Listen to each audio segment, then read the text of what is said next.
बच्चा यदि नहीं चाहता है कोचिंग करना, उसके मन को समझे।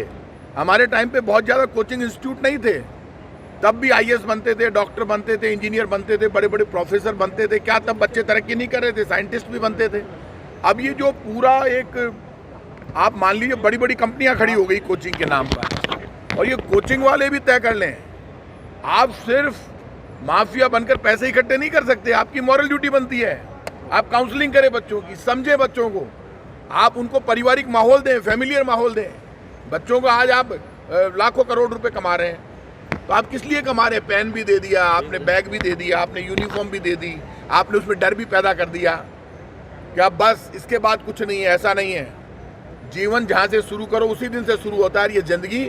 सबसे पहले इस पर हक मदर फादर का। एक मैं फिर लोगों से अपील करूंगा, फर्स्ट क्लास से लेकर 8th क्लास तक, 11th क्लास तक एक बच्चा 8th में पढ़ रहा है, आप उससे 12th की तैयारी करा रहे हो। किसने राइट दिया आपको?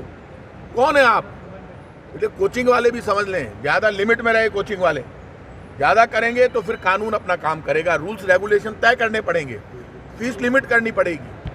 आप मनमानी फीस नहीं ले सकते, आप मनमाना सब कुछ वसूली नहीं कर सकते, आप मनमाने नियम कायदे कानून नहीं लगा सकते। कैबिनेट पूरी चिंतित थी, हम खुद चिंतित हैं, तो ये तय बात है। कोटा ही नहीं, पूरे देश में, ऐसा नहीं कि राजस्थान की समस्या है, ये पूरे भारत की, पूरी दुनिया की समस्या है। ये यूनिवर्सल प्रॉब्लम है। ये बच्चों में खुद के सपने ढूंढने लगे पेरेंट्स ही, विदेशों में भी है, सब जगह है।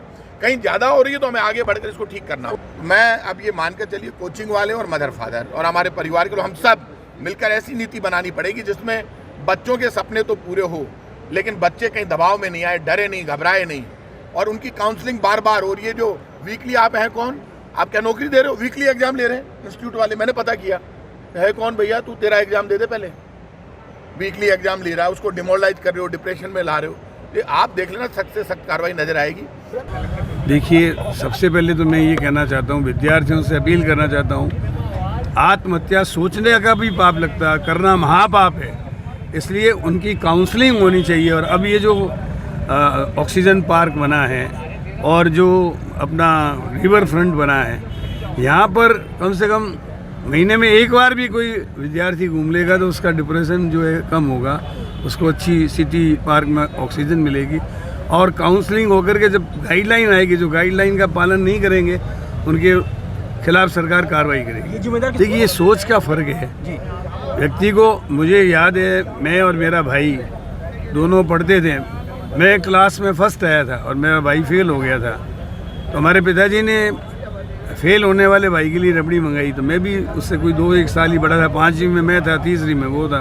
तो मैंने अपनी माँ से कहा कि माँ, मैं फर्स्ट आया हूँ मेरे लिए, कि बेटा उसके नाम से आई है, तुमको भी मिलेगी। तो कहने का मतलब ये, यदि हमारे पिताजी उसको डांटते फटकारते वो डिप्रेशन में आ जाता। तो इसमें पेरेंट्स को भी ये टेस्ट लेकर, IQ टेस्ट लेकर बच्चों को भेजना चाहिए। आज आदमी मतलब उसकी कैपेसिटी है नहीं, और वो चाहता है कि पेरेंट्स चाहते हैं कि वो डॉक्टर बने, इंजीनियर बने। उसकी रुचि देखनी चाहिए।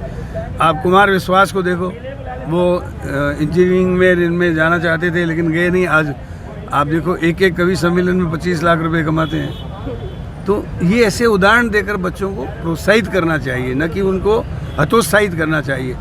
काउंसलिंग से बच्चे ठीक रहेंगे, और उनके समय समय पर विषय विशेषज्ञ आकर के उनको बताएं तो निश्चित रूप से इसमें कमी आएगी।